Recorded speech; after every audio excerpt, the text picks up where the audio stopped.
This week on the agenda, more cooperation please on climate, trade and health. Former European Commissioner Jose Manuel Barroso says without it, things will only get worse.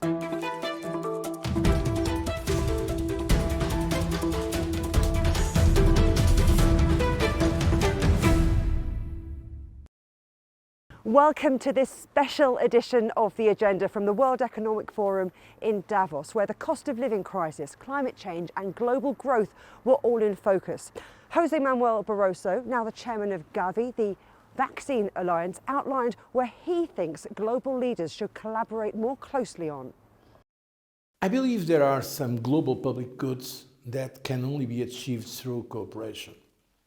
And the fragmented world will be a challenge, it will be a risk, a danger for that cooperation. Just to give an example of something I'm now following very directly is global public health, the fight against pandemics. The virus does not stop at borders. The virus does not need a visa to travel.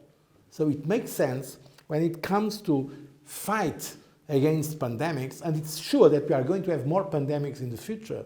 It's scientifically certain. It's evolutionary certain that we are going to have more pandemics, that we cooperate in spite of political differences. Another example is climate change.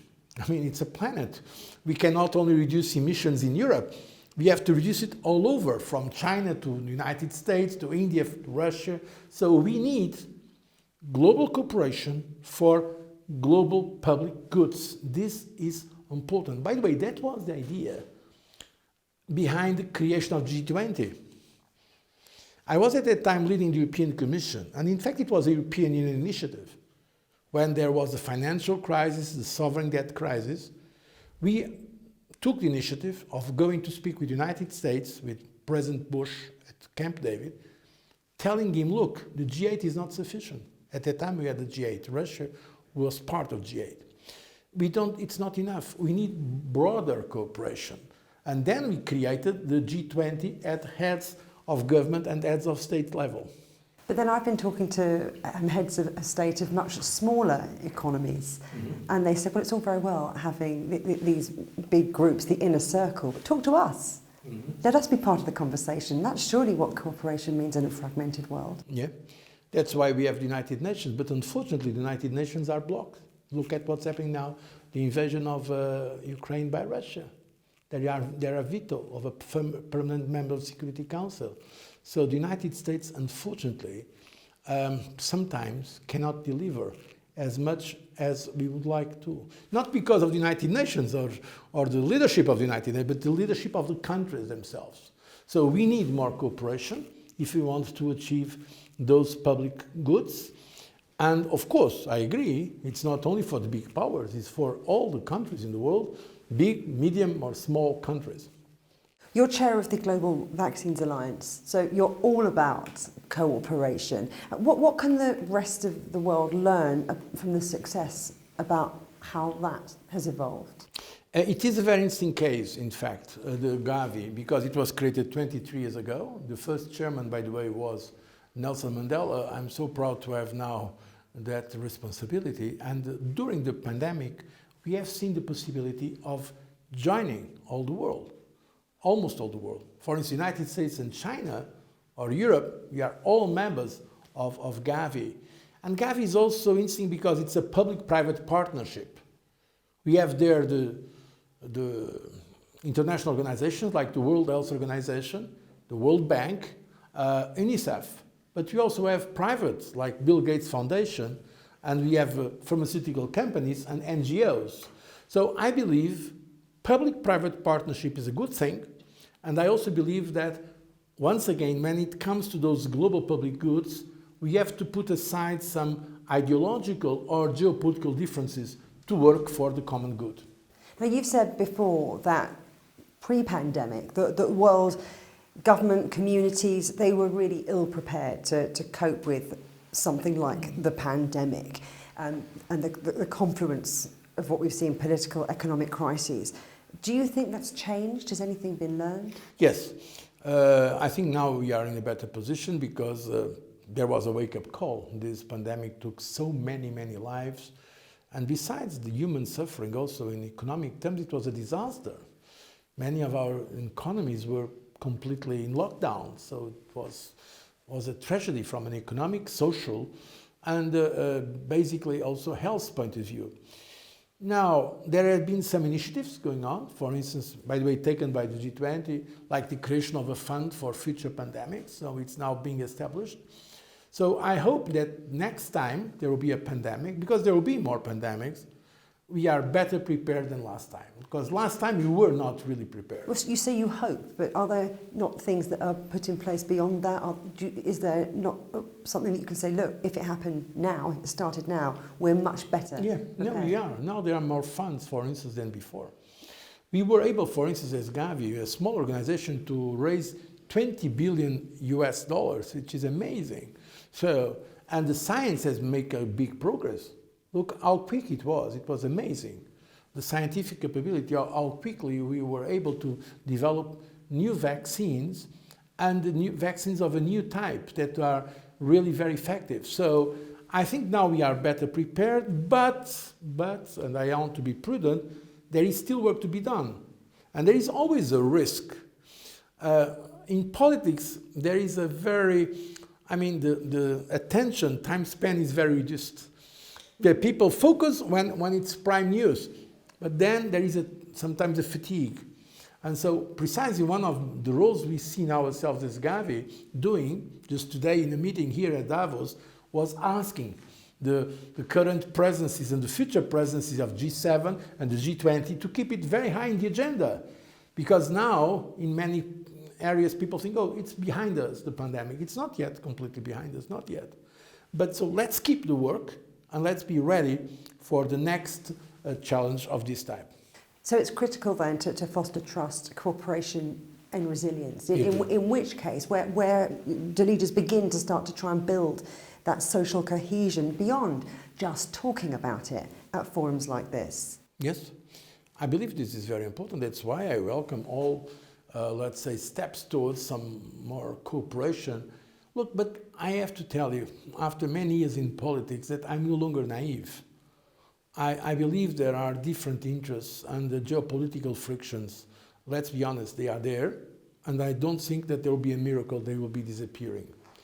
But what I think it's realistic to ask, to demand from the most important powers in the world is that at least for some issues they cooperate. You see?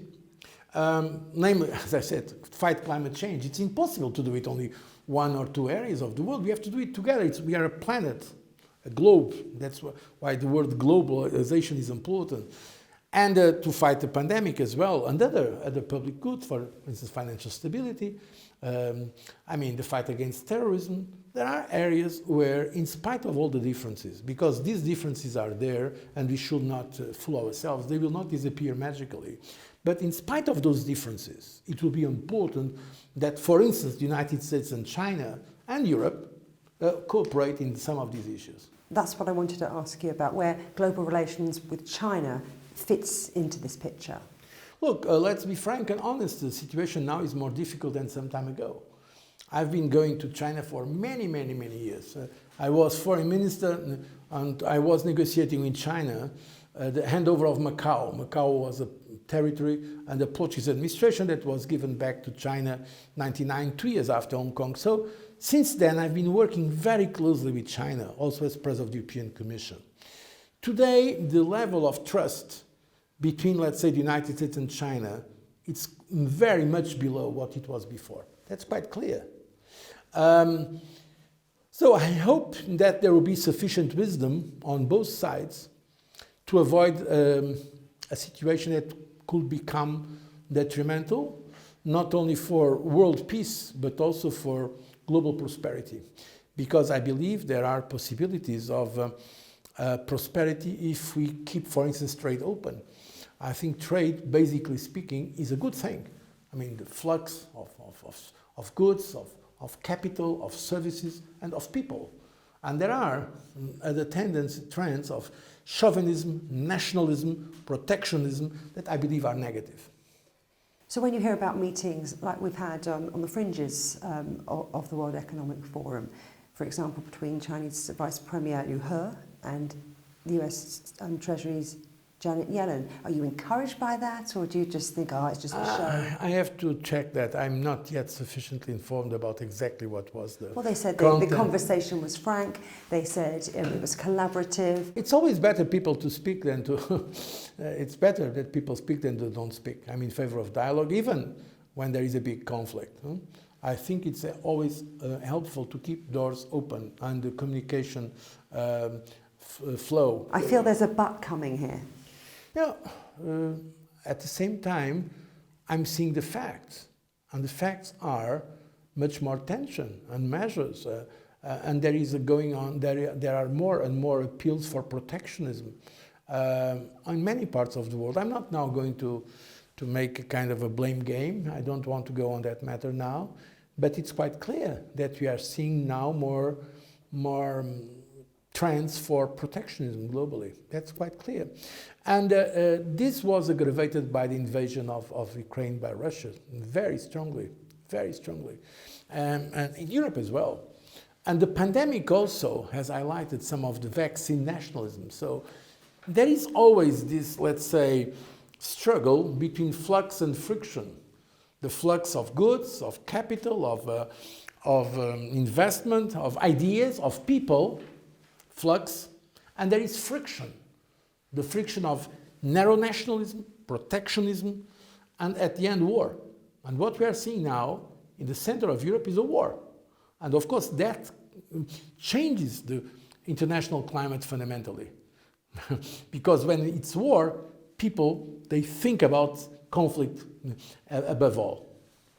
Well, you brought it up, protectionism. And so what's your take on issues like the US Inflation Reduction Act and its Chips and Science Act? I mean, is that simply protectionism? How do you think Europe and the rest of the world should react? I'm not going to speak about one country because it could be seen unbalanced. What I'm telling you is there are now trends for protectionism globally. And I believe free trade is better than protectionism. You're going to leave it at that? Yeah. Okay. Look, as far back as 2005, you said that China's development and growth was going to be really important for the global economy and should be regarded as an opportunity rather than a threat. Do you still think that? Do you think that others heard that call? I think yes. I think the growth of China, by the way, it is one of the most important, if not the most important ever in mankind history, of spectacular growth in a relatively short period, was first of all good for Chinese people because hundreds of millions of people were freeing themselves from poverty, so that's good when such a big part of mankind gets in a better position. And also for the global economy it is good. The question now is how to manage that in a way that is perceived as good for the rest of the world. And unfortunately, in the recent times, we are seeing more geopolitical friction, namely between the United States and China. And so the question is how to make global growth not a threat to others. And this requires political leadership and wisdom. And that's where we are now. And frankly, I'm not very optimistic. I see that the appeals for tension today are stronger. I don't want to put the blame on A or B, but I'm just seeing a fact. The fact is that we see more tension today. And I know that you're not the biggest fan of events like this, where there's lots of running around and lots of small conversations happening. But aren't you getting a sense that when you get past the headlines of, climate change, cost of living crisis, energy crisis, global recession, aren't you hearing some calm and measured conversations and maybe feeling that there is an impetus to change? There are conversations going on, and that's good once again. But frankly, there is a war going on, a terrible war in the center of Europe. And we are seeing people that are supporting one side and others supporting the other side. So I cannot pretend that things are going well when they are not going well. So it's of course good that people keep on keep on discussing these matters. Now, I would like to give you more optimistic view, but I cannot be optimistic in this situation. I think the war is going to get worse, and I think the cleavages are going to get deeper. That's my assessment. Still to come on the agenda, more of my interview with Jose Manuel Barroso, who said that China opening up can only be good news for global growth.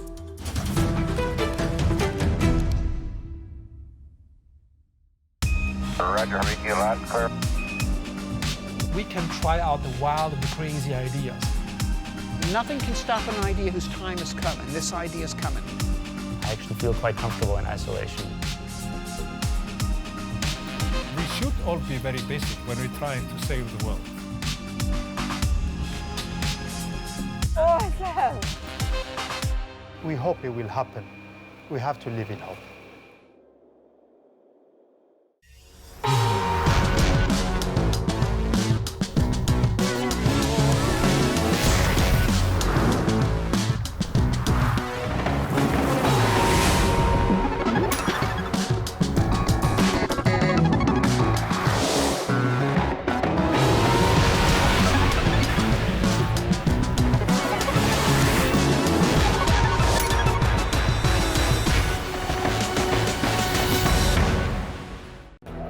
What do we mean when we talk about the difference? Brazen axe. The difference is in the detail, the background, Defense ministers from the wider angle and perspective of every story, wherever the story may be. CGTN. See the difference. The world's currencies are more connected than ever before. The mechanisms that drive the economy are universal. Money moves markets. We explain these trends and show you how the cash in your pocket can have a wide-reaching effect. Because money makes the world go round. Global business.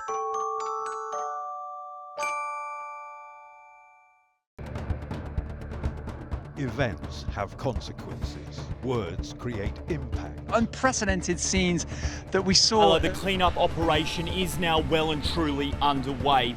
Parts of southern Europe remain in a state of emergency. Context gives meaning.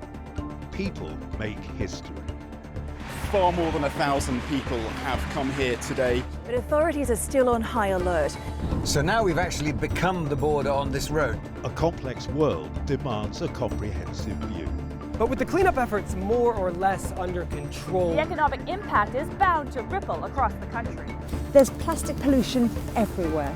Because the world today matters for your world tomorrow. This is the living area of the crew. The focus is firmly on future technologies. Well, this is something completely different. The world today, every day on CGTN.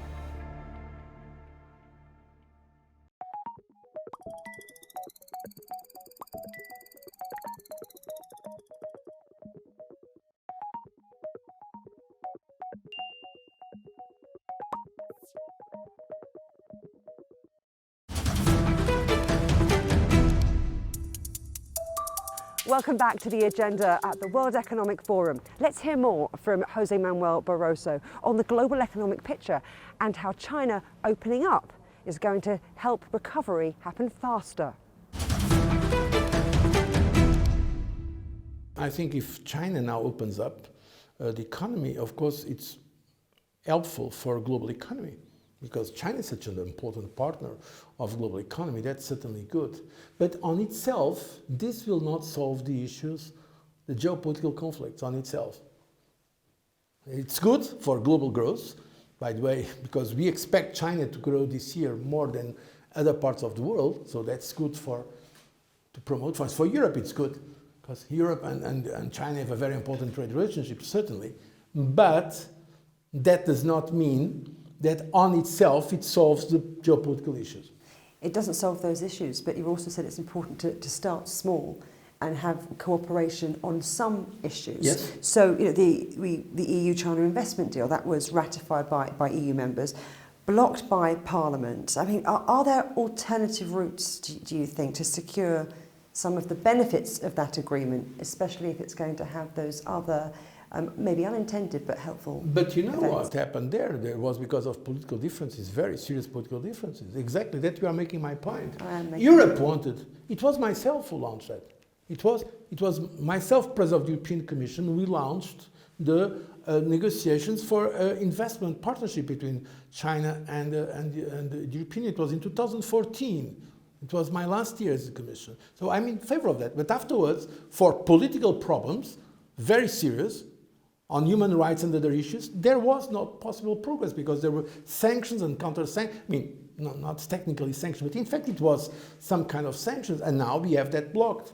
So that's why I say, on itself, the economic relationship is not enough to solve the political problems. Let's talk energy now. I wonder what your outlook is for the energy market. Soaring prices have really been a drag on Europe, haven't they? Mm-hmm. Yes, but nevertheless, Europe can live with that. Yeah.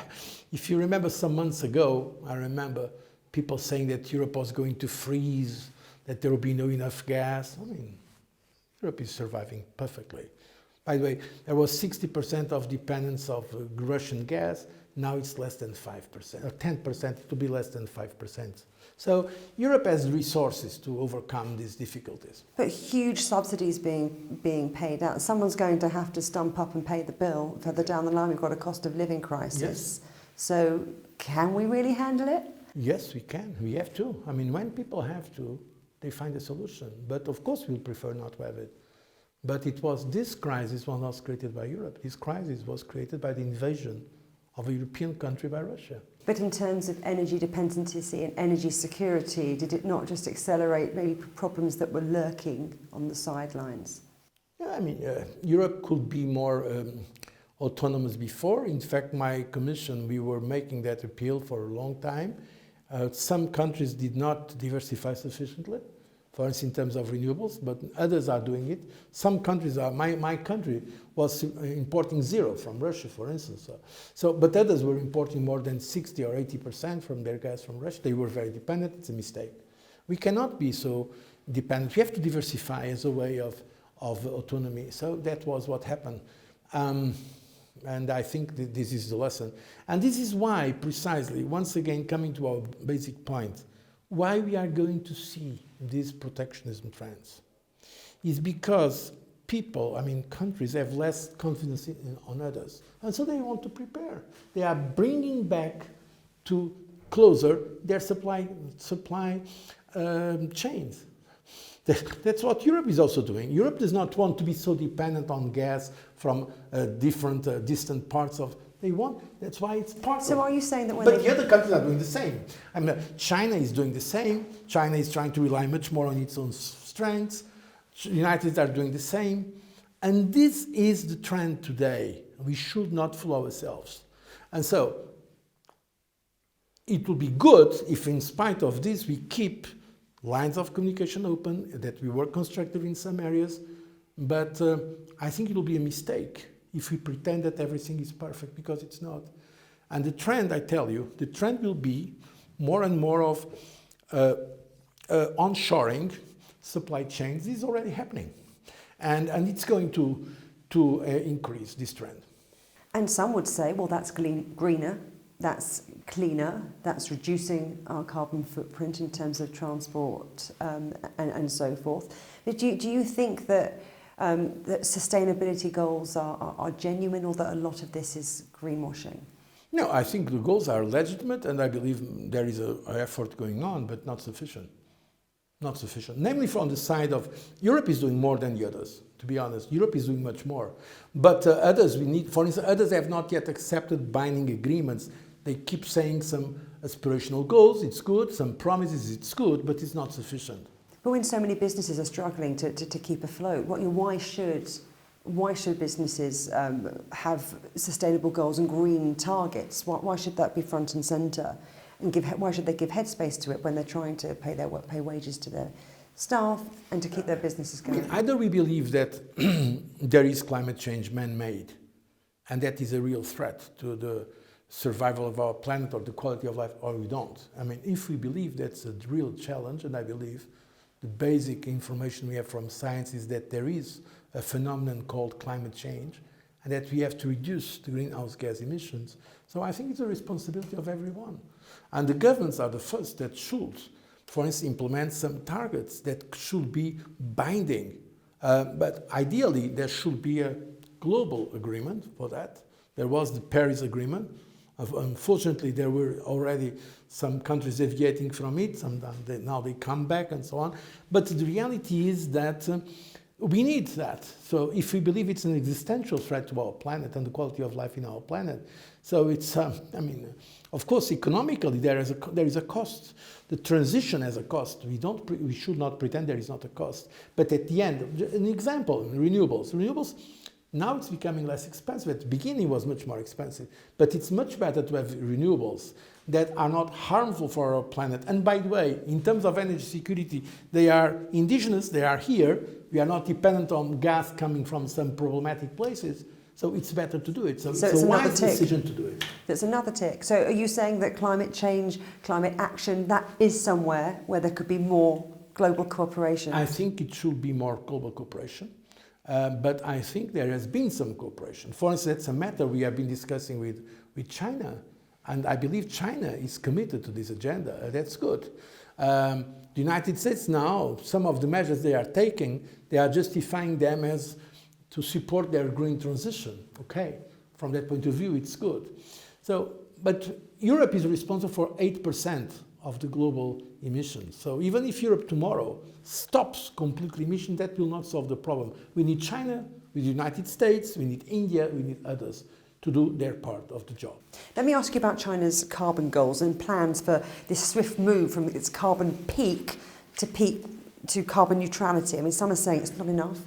China said, look, you know, we've got to be realistic and have that longer term view. I mean, how would you read that? You know, Xi Jinping thinks that that seems to be driving green development. While I believe that China is sincere in its commitments in terms of understanding the problem and also making an effort to fight climate change, I think this is sincere and very important, because without China we cannot reach the goals, that's obvious. I would welcome China to be more precise, accepting binding targets. So you've already said that you expect, in terms of geopolitics, that you think things are going to get worse. So, you know, we do talk a lot about big ideas, challenges, opportunities, but really it's all about people, isn't it? So what more would you like to see in terms of investing in people, in education, in healthcare, in technology? Yes, it's about people, and that should be the goal of all our systems, political systems. But that also, maybe we have some differences. For me, politics, governments, states, parties are instrumental. What counts is people. And people, I mean a man, a woman, or a child, and not the other way. There are people who believe that their state, their country is above all, or their party is above all.